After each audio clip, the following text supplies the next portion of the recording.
Very good morning to all of you. In the previous session we have seen regarding the surgical landmark of the TLIF and pedicle screw fixation. Now we move ahead toward the surgical anatomy and the important landmarks of the minimal invasive discectomy procedures. The important surgical landmarks of the spines are the spinous process, lamina.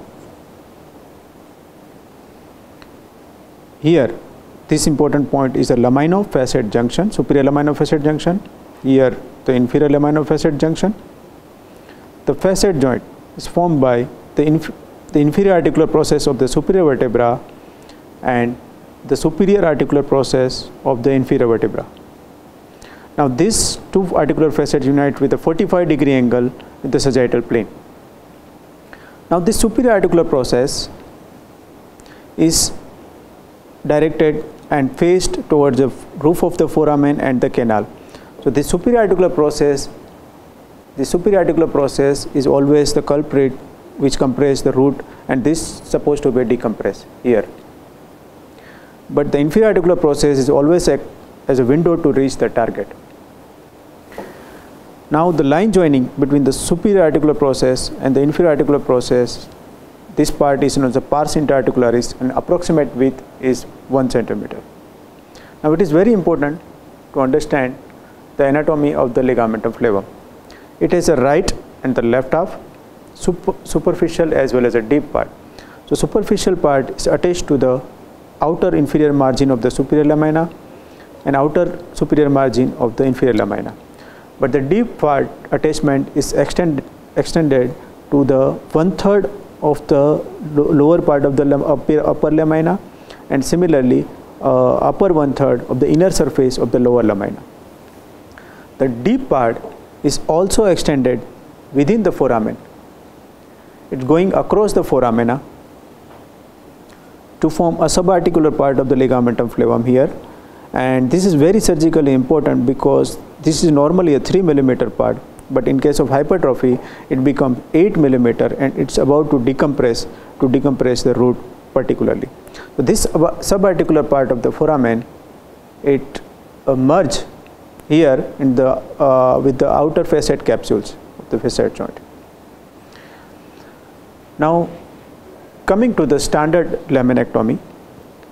So, the bony extent which is removed in the standard laminectomy is the spinous process, and the complete laminectomy, this complete laminectomy extended till the line joining between the superior and inferior laminofasciate junction here.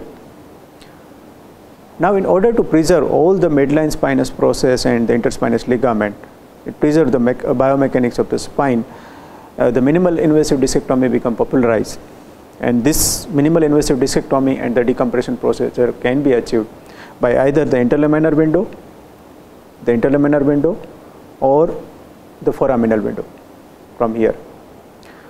Now, all the standard minimal invasive discectomy, the most standard technique is by this matrix tube, or the endoscopic discectomy can also be performed by the test-and-do endoscopic tube.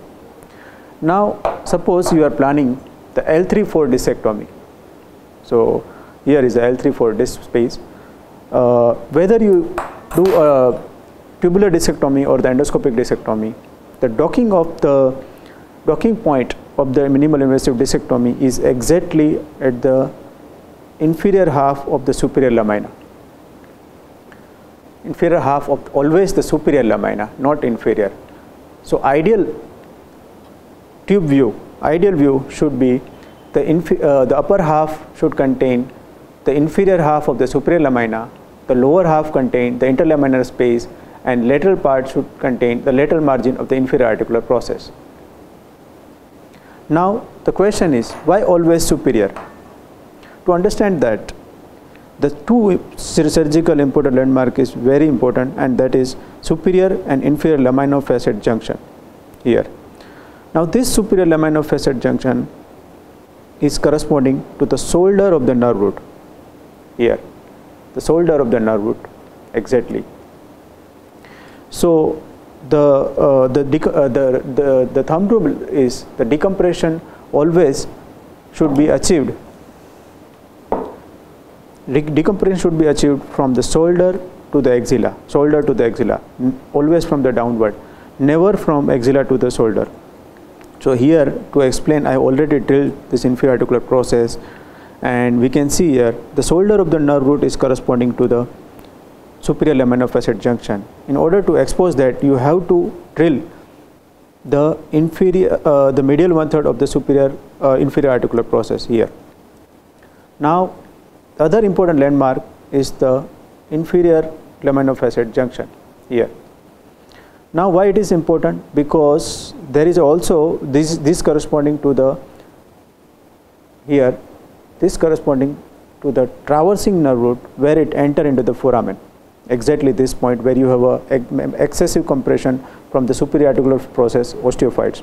Now, once you drill this part, you can easily decompress the foramina. This is also known as a foraminectomy, and you can completely free the traversing nerve root from shoulder to till it reached the foramen here.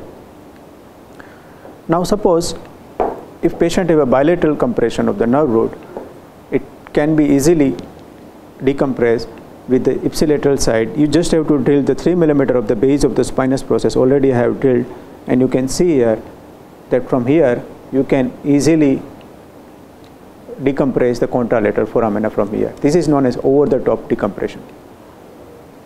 Always remember that once you drill the pars interarticularis, you always feel the lateral margin of the pars interarticularis, because 5 to 6 mm of the pars should be preserved in order to avoid segmental instability. Now, in advent of the recent endoscopic system, the most recent one is a full endoscopic system. So, just you need a full endoscopic system. It means complete things by percutaneous way. So, just you need a 6 to 9 mm incision to dock this 6 to 9 mm outer cannular endoscope, either the transforaminal or the interlaminar endoscope. And the advantage is you can do all the discectomy via interlaminar window without laminectomy, or sometimes you just have to drill the superior laminophyseal junction and exactly dock the tube here, and you can do a discectomy. So this interlaminar discectomy has a 3 variation. One is a uniportal, which I am showing already. Other is biportal. In the biportal endoscopy,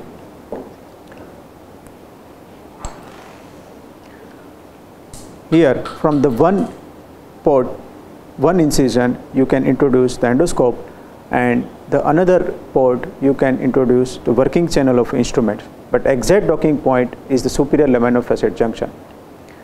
The third variation of the interlaminar endoscopy is a midline laminectomy and do a contralateral foraminectomy, and this is mainly done and indicated especially at the higher level of L2, L3 and L1 level, where the facet joint is vertical and you have to preserve the ipsilateral facet joints in order to avoid segmental instability. Now, coming to the anatomy of the foramen. Now, foramen is lied between 2 pedicles. So, roof is formed by the inferior articular process and the superior articular process. The base is formed by the disc and the inferior end plate of the superior vertebra. Here, the upper 1/3 of the foramen is occupied with the root as well as the important vessels, whereas the lower 2/3 of the foramen is occupied by the fat and fibrous tissue, which is relatively safe. Now, in case of the foraminal as well as extraforaminal disc herniation, there is a compression of both exiting nerve root and the traversing nerve root. So, to decompress that, the transforaminal discectomy is the ideal procedure. Now, Dr. Parse has explained this Cambrian triangle, which can be explained by the triangle. So, this is the safety triangle. The hypotenuse is formed by the exiting nerve root. The height of the triangle or the midline border is formed by the traversing nerve root, and the base is formed by the end plate of the inferior vertebra here. So, once you can drill the inferior and superior articular process to use this safety triangle, you expand it and you can put a cage from here. This is known as a TLIF fusion. Now, if you want to do a transforaminal discectomy, the needle is introduced the 25° from the skin plane. Then the plan is to hit the needle exactly at the superior articular facet first, and then you negotiate the needle downward to enter into cannula via the safety triangle, to enter into the annulus, and then you remove the disc from inside to outside technique. Now sometimes this foramen is narrow and you have to drill the superior articular facet via reamers. This is also known as the foraminoplasty. Now this needle gradually then repressed with the cannula by a dilator, and the docking point of the cannula is exactly at the posterior 1/3 of the disc space up to here, and exactly the docking point should be at the base of the herniation. Now very important point regarding the position of the patient. While doing the position of the patient, the maximum lumbar flexion helps in open the interspinous process, interspinous distance, and the widening of the interlaminar distance, and that can exactly prevent you the excess bony removal. Sometimes you need not require a laminectomy even, and this is to be done for discectomy. But for the lumbar canal decompression, it is always preferable to decompress in the neutral position. So this is what some important tips regarding the minimal invasive discectomy. Now let's move forward to our further session, in which our esteemed course faculty will show you the surgical endoscopic video and the technique. Thank you very much.